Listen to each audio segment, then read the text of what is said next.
Hozirgi rasklad qachon homilador bo'laman degan rasklad bo'yicha bu общий rasklad. Alohida olmoqchi bo'lsangiz, Telegram kanali Fortuna 2025 ga yozasiz va Taro video javobini olasiz. Bu video juda uzoq bo'ladi. Bunaqa qisqacha bo'lmaydi. Bu общий rasklad. Hammaga ham tushavermaydi. Xo'sh, davom etamiz. Qachon homilador bo'lasiz? Nega homilador bo'lishim qiyin? Ya'ni bu rasklad nega homilador bo'lishim qiyin kechmoqda? Siz qanday shaxssiz? Nega homilador bo'lishingiz qiyin kechmoqda? Siz aqlli, o'ziga ishongan, oilasi sevadigan, o'zingizni hurmatingizga erishgan, o'qimishli hamda uyingiz, joyingiz bor, oilangiz, hamma narsangiz yetarli. Hatto siz ishlaysiz ham. Nega homilador bo'lishingiz kechmoqda? Homilador bo'lishdan kechikishingiz bunga sabab avvalambor sog'ligingiz bo'yicha juda ko'p doktorlarga uchradingiz, ko'p o'qitdingiz, ammo o'sha oxirgi paytlar umidingiz puchga chiqdi. Xo'sh, bunga sabab nima? Bunga sabab, nega homilador bo'lmasligining sababi bu narsani kutishdan, bu javobni eshitishdan, har gal hays qona kelganda ko'nglingiz xufton bo'lib, xafa bo'lib, hatto o'zingiz dunyoga sig'may qoladigan holatlar kechmoqda. Xo'sh, nega bunaqa bo'ladi? Sababi siz uyda o'zingizni, ota-onangizni yaxshi ko'rishingiz kerak. Korol Pentakli, Koroleva Jezlov.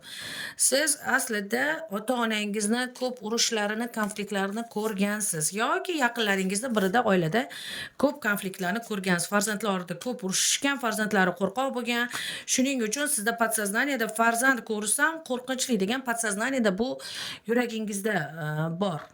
Bu narsani chiqarib bera oladigan odam yo'q. Ya'ni siz ota-onangizni har kuni qanday qilish kerak? Xo'sh, hozir Tarodan maslahat so'raymiz.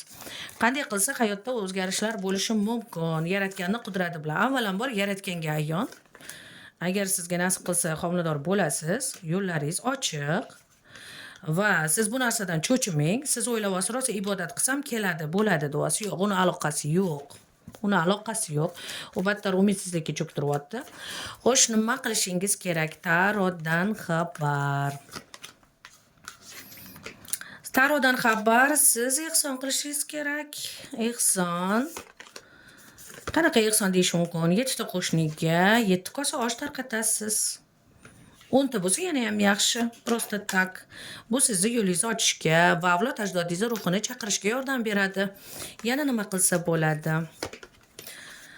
Ota-onangiz bilan musoqaba, ya'ni ota-onangizni janjallarini yoki yaqin qardoshingizda bo'lgan oilani janjalini unutishingiz kerak va ota-onangizga mehr bilan qarashingiz kerak. Ularda xayolan har kuni xayolan uxlashdan oldin ularni quchoqlab, cho'ntagiga pul qo'yib bergandek, shokoladlar berayotgandek tasavvur qilishingiz kerak.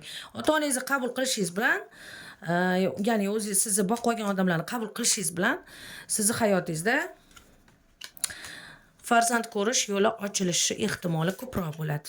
Va 10 ta xonadonga 10 kosa osh, ya'ni bittadan kosadan osh bu yo'llaringizni ochadi. Siz homilador bo'lasiz. Siz homilador bo'lasiz. Agar 7 oy, 8 oylarda biron bir natija eshitsangiz, albatta Fortuna 2025 ga yozib yuboring. Sizda hammasi yaxshi bo'ladi. 7 oy, 8 oy ichida homilador bo'lish, agar mana shunaqa xushxabar sizda paydo bo'lsa, Fortuna 2025 ga yozib qo'ying va siz homilador bo'lasiz. Xudo xolasa va shunday bo'lsin. Amin, amin.